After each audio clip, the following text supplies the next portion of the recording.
Okay, so what causes radicular pain?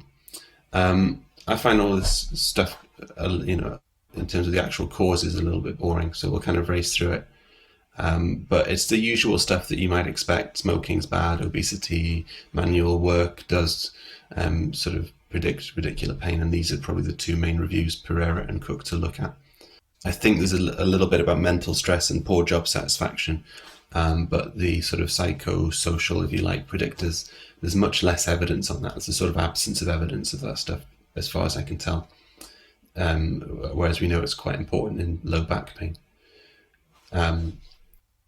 Those are the kind of the risk factors or the kindling, and then the spark, might be a disc lesion or might be more progressive, sort of spinal or recess stenosis, spondylolisthesis. And then there's kind of weird, unusual stuff, cysts, infections, neoplasms, which we don't really have time to talk about today. We'll briefly sort of cover stenosis. So stenosis just means anything that narrows, so you can get sort of canal stenosis, or foraminal stenosis, which would narrow the sort of aperture where the nerve comes out.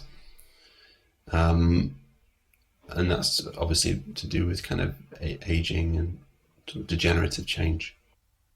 Spondylolisthesis is when the vertebra of one sort of vertebral body of a motion segment slips anteriorly, sort of relative to the one underneath it.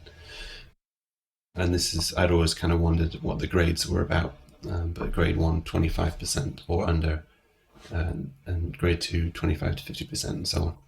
And you can see how that could impinge a nerve root as well.